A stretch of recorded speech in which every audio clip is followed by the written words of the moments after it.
Hello and welcome to another episode of Health Matters. I'm your health coach, Dr. Michael Chillemi. And on this episode, we got a good one for you today. So, what we're going to be talking about today is something that a lot of people have. We're going to take a deep dive into the mild hand tingling, quietly progressive into weakness, loss of grip strength, sleep disturbance, and inability to do work. What I'm talking about is carpal tunnel syndrome. So, in this episode, we're going to go all into what carpal tunnel syndrome is, how common is it, the complete anatomy, the most common causes, risk factors, what other conditions are associated with it, the diagnosis, most importantly, how do you treat it? We'll cover conservative to integrative options and surgical concerns. So if you've been waking up with numb hands and you're dropping things or feel burning or tingling into your thumb and fingers, this episode is for you. So exactly what is carpal tunnel syndrome? So carpal tunnel syndrome is caused by the compression of the median nerve. And the median nerve, as it travels through a narrow passageway in the wrist called the carpal tunnel, hence it's called carpal tunnel syndrome, because when you compress the tunnel, you compress on that nerve. That's carpal tunnel syndrome. So think of it like this: the floor and the walls are the wrist bones, your carpal bones. The roof is a thick ligament called the transverse carpal ligament, also called the flexor retinaculum. Inside the tunnel is the median nerve and 9 flexor tendons. So when you swell and inflame, thickening of that tissue or mechanical stresses increases the pressure in the tunnel, and the medial nerve itself gets compressed and irritated. That's what causes the classic symptoms. So the classic symptoms are numbness or tingling into the thumb and index finger, or middle finger, and it could be part of your ring finger. Nighttime symptoms, grip weakness. If you have wrist pain without carpal tunnel syndrome, you can have that, right? So you can have wrist pain without carpal tunnel syndrome. There are many other factors that cause wrist pain by itself. So when you talk about carpal tunnel syndrome, it's specifically a median nerve compression at the wrist. So the first question you might ask, well, Doc, how common is this condition? So carpal tunnel syndrome is one of the most common nerve entrapments in the world. It affects a meaningful percentage of adults during their lifetime. Commonly, roughly anywhere between 5 to 8% of the people will have at some point carpal tunnel syndrome. It's especially common in people who are doing repetitive work, hand or wrist work, computer work, and those with repetitive activities and different, like painting up and down, or like a hairdresser, combing hair, cutting hair. All of those are very, very common.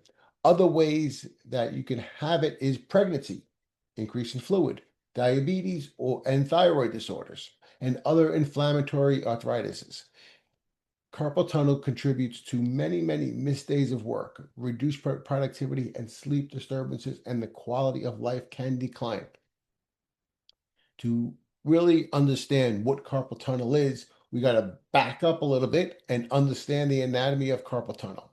So the carpal tunnel boundaries. First, you have the carpal tunnel bones, which forms the arch on the palm side of the wrist. In the proximal row, you have multiple bones: your scaphoid bone, your lunate bone, your pisiform bone, and your triquestrum bone. In the back, in the distal row, you have the trapezium, the trapezoid, the capitate, and the hamate. Again, the roof, the transverse carpal ligament, better known as the flexor retinaculum. This is a strong band that keeps the flexor tendons tight and together and prevents bowstringing. Space relativity. So the carpal tunnel is not roomy. It's basically a small house.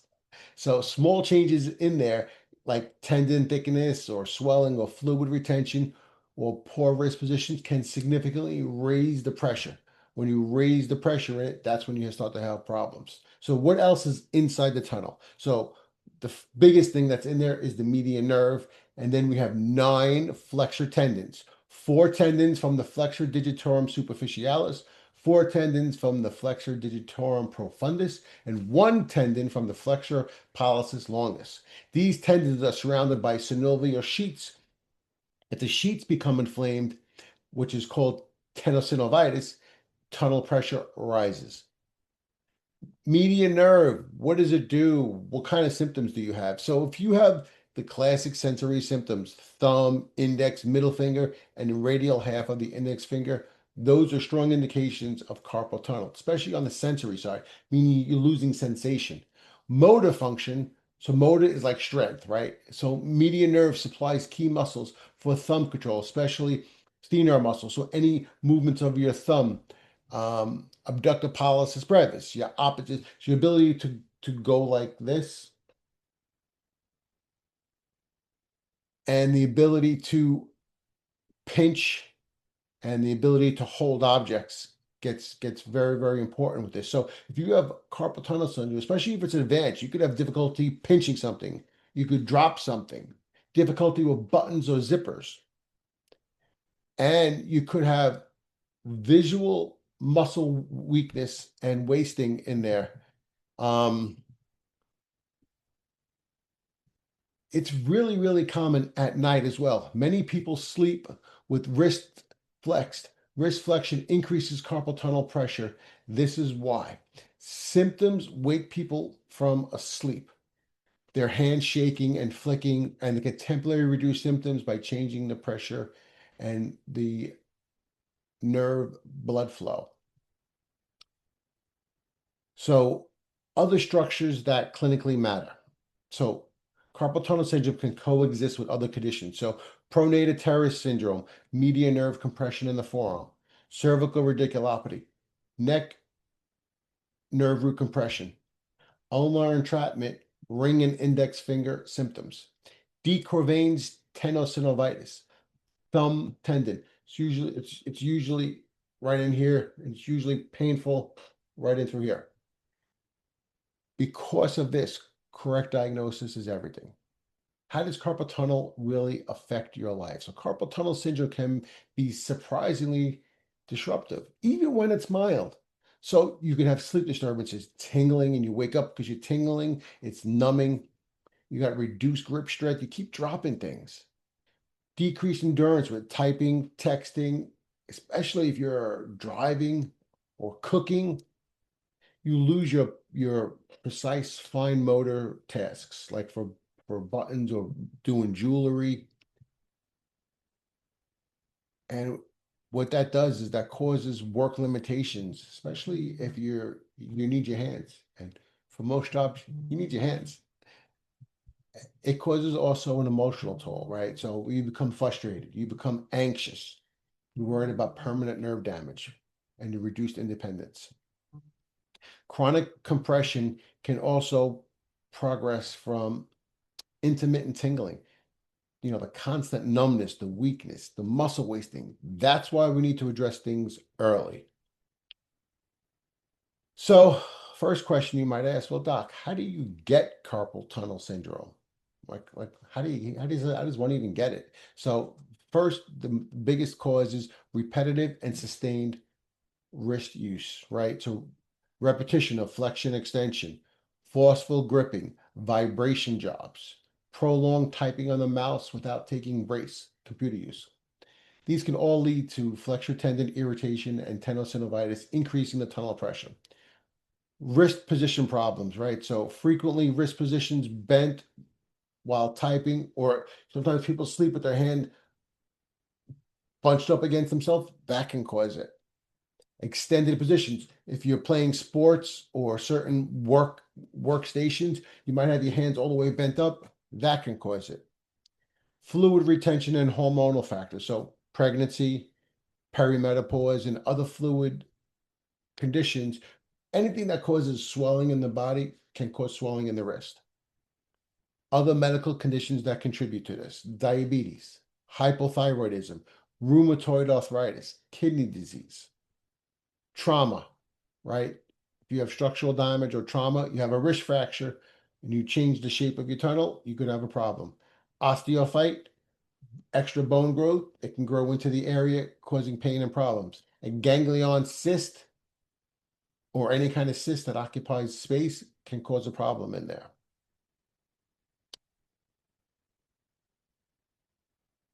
Well, okay, so you have the wrist pain. How do you diagnose it, doc? What do people do to diagnose it? So typically, you're going to first have the classic pattern, right? Numbness, tingling in the thumb, index, and middle finger, worse at night, worse with driving, prolonged phone use, typing, um, relief by shaking your hands out, and grip weakness. Those are going to be a classic symptoms, right? But for physical exams, like we're going to do certain orthopedic tests to do um, different tests to identify, okay, is it producing pain, right? There's very specific orthopedic tests for carpal tunnel syndrome that are done to determine if it's reproducible pain.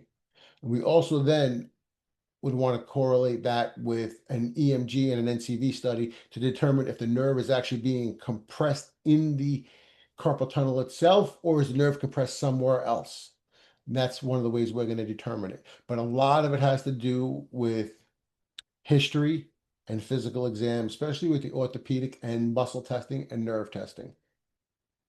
So, how do you treat carpal tunnel syndrome? So, activity modifications is going to be the first, plus ergonomic correction, right? You're going to pressure reduce it, right? So, you could think about a few different things like neutral position while typing, right? Fix your keyboard, make sure your hands are straight, modifying your mouse or grip, maybe getting a gaming mouse, which is on a little bit of an angle, it's a little bit different, it reduces the pressure. Night splints for classic symptoms, right? They have these splints you can wear at night and it brings your wrist up and takes some of that pressure off. If we're talking about therapy, we're going to be talking about physical therapy, right? That's one of the first things, that's the first line of defense. Typically, physical therapy is going to work on some nerve gliding, so basically gentle motions and movements to increase um, mobility in the area, tendon stretching exercises, and some manual therapy to get in there and break up the tissues and loosen the areas up, as well as strengthening and repositioning the area for proper ergonomics and proper positioning. Chiropractic is also used for carpal tunnel syndrome. We typically do that by adjusting the bones in the wrist to try to take the pressure off. A lot of times those bones are misaligned, and when you correct some of them, you help take the pressure off. Now, it's not going to totally correct it, but it can take away some of those symptoms that you have in there. There has been cases where we've definitely treated patients. We've definitely adjusted the wrist and it took the pressure off. And with proper ergonomic retraining and physical therapy, that was enough for the patients to overcome that condition. Another conservative treatment that we're going to talk about is shockwave therapy. Shockwave therapy is an acoustic wave to influence pain signals and tissue health. It actually sends signals deep into the tissue to break up deep adhesions and improve microcirculation throughout the area. It reduces trigger point sensitivity in the area. So one of the things that it doesn't do, it's not a magic fix that opens up the tunnel, but it does help with the area around it and breaking up the tissues around it and trying to get as much position and as much space in there by breaking up the adhesions and getting things moving a little bit better. Regenerative therapy is another great source of conservative care. The goal is to reduce inflammation, irritation, and one of the first line of defenses with that is PRP, platelet-rich plasma. So PRP introduces a high concentrations of platelets and growth factors of your own blood into the area, and it is shown to really make a tremendous impact on inflammation to the area. Okay. Other things to consider: anti-inflammatory strategies, topical NSAIDs may be considered, ice, and some light bracing for the area. Some of the non-conservative treatments, steroids, corticosteroids, they can reduce inflammation and swelling in the tunnel and they can provide relief, especially if you have moderate symptoms. It could be one of the areas where you've tried the conservative, that didn't work. The next level would be steroids. If you follow my channel, you know how I feel about corticosteroids. They're a very temporary band-aid. They're good at taking away pain, but there is side effects to it, and there is ramifications for what it is. So as long as you're okay with those ramifications, it might be okay for one time as a temporary relief, but it is not an ideal situation if you can avoid it. Surgery is obviously going to be the next approach. When conservative fails, surgery is the next answer, and surgery is typically done to release the pressure inside the tendon, and they usually do that by working on that flexor retinaculum tendon, right? Whether they snip it or they typically just snip it. It's pretty much one of the ways that it works typically the best for that. There are a few other little tweaks up to surgery, but at the end of the day, they're all basically there to open up the tunnel and getting the pressure off the nerve. So here's a couple things to bring it all together for you. Carpal tunnel syndrome is a median nerve compression at the wrist problem. Symptoms, again, thumb, index, middle finger, tingling, mostly at night. The root cause, usually repetitive use, tendon irritation, wrist position. You want to just, for your diagnosis, you want to make sure you rule out other conditions. So you focus in on the carpal tunnel and always start with conservative care first and then move up the chain if you need to, right? Hopefully you get better and you feel better and you don't need surgery, but that would be the next level for that. So carpal tunnel syndrome, while it can be a small problem because it's a small area, it can be a big problem if it's ignored. It is very common of a condition, and it's a condition where early diagnosis and treatment that is targeted can make the biggest difference. The key to understanding is what's happening, what you're feeling, how you're feeling it, but get the treatment done early to prevent you to go to the next level. That's the key with everything, right? Early detection is the key to making sure you don't progress to the next level. Wellness is about fully functioning, fully moving. So any change in that, I would say don't just say it's going to go away because a lot of times it just doesn't. It might go away for a short period and then it comes back. And it's usually worse when it keeps coming back, right? So nip it in the bud in the beginning and then you won't have the problem later on. Okay, as I always say, if the information I've given you has helped, please pass it along to somebody else. Anybody who has any kind of hand problem, carpal tunnel problem, please pass it along. The way we survive and grow as a channel is by you telling your friends and family. The information I've given you is my opinion alone. Please do not accept anything, as I said, as medical opinion or advice. Please consult your own physician for your own condition. Till next time, what I always say is your joints might be small, but at the end of the day, they matter. Your health matters. Till next time, I'm Dr. Chillemi. Be well, be healthy.